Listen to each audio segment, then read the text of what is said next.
Good morning and welcome you all to this session of solving problem on steam nozzle.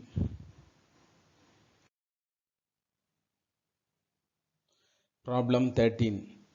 Air at a pressure of 12 bar and 573 Kelvin is expanded isentropically through a nozzle at a pressure of 2 bar. Determine the maximum mass flow rate through the nozzle of 0.00015 meter square area. Now we have to write the given data. Air at a pressure of, so here working fluid is air, not steam, 12 bar. So pressure P1 equal to 12 bar and temperature T1 equal to 573 Kelvin is expanded isentropically through a nozzle at a pressure of 2 bar. So after expansion, the pressure P2 equal to 2 bar. Determine the maximum mass flow rate through the nozzle of 0.00015 meter square area. So exit area of the nozzle A2 equal to 0.00015 meter square. We have to find out the maximum mass flow rate. Formula. For calculating the maximum mass flow rate, m dot equal to A2 C2 divided by V2. Here we have to find out the value of C2 by using this relation C2 equal to square root of 2000 into H1 minus H2. So here they have given the working fluid as air. So we have to write it in terms of temperature. The Cp value of air we know.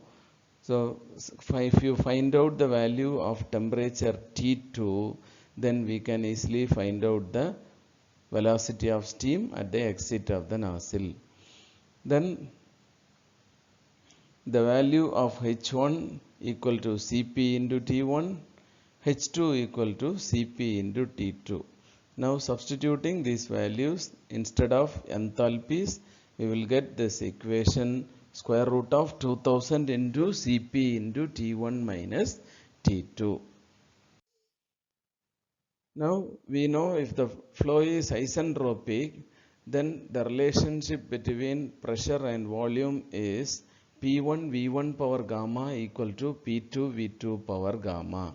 And also we have another relation between temperature and pressure, T2 by T1 equal to P2 by P1 power gamma minus 1 by gamma. Now from the ideal gas equation we know P1 V1 equal to R into T1. For air we know the values Cp equal to 1.005 kilojoule per kilogram Kelvin, Cv equal to 0.718 kilojoule per kilogram Kelvin, R equal to 0.287 kilojoule per kilogram Kelvin, and gamma equal to 1.4. Solution. So we know the relationship between pressure and temperature for isentropic flow. T2 by T1 equal to P2 by P1 power gamma minus 1 by gamma.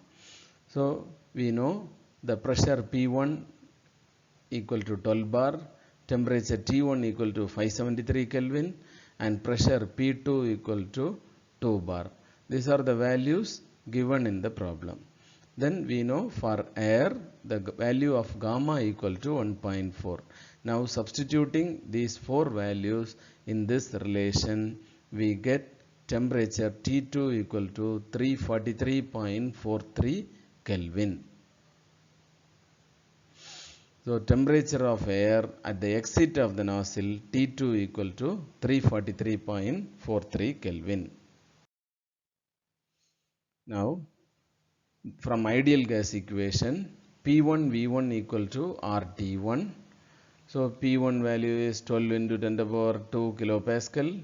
Temperature T1 equal to 573 Kelvin. gas constant R equal to 0.287 kilojoule per kilogram Kelvin. Now substituting these three values in this equation, we get specific volume V1 equal to 0.137 meter cube per kilogram. Now substituting the values of temperature T1 and T2 obtained from the relation, and Cp value of air is 1.005 kilojoule per kilogram Kelvin. In the velocity equation, C2 equal to square root of 2000 into Cp into T1 minus T2. Now substitute that values, we get C2 equal to 679.3 meters per second. Now we know the relationship between pressure and volume for isentropic process. P1 V1 power gamma equal to P2 V2 power gamma. Gamma equal to 1.4. P1 is 12 into 10 to the power 5 Newton per meter square. V1 equal to 0.137 meter cube per kilogram, and P2 equal to 2 into 10 to the power 5 Newton per meter square. Now substituting these values in this equation, we get V2 equal to 0.4926 meter cube per kilogram. Now we have to find out the mass flow rate. For calculating the mass flow rate, we have to know the value of A2, C2 and V2. A2, which is given in our problem, C2 and V2 values we have calculated earlier. Now substitute these three values in this equation, we get the mass flow rate equal to 0.2068 kg per second. So the mass flow rate through the nozzle m dot equal to 0.2068 kilogram per second. Thank you.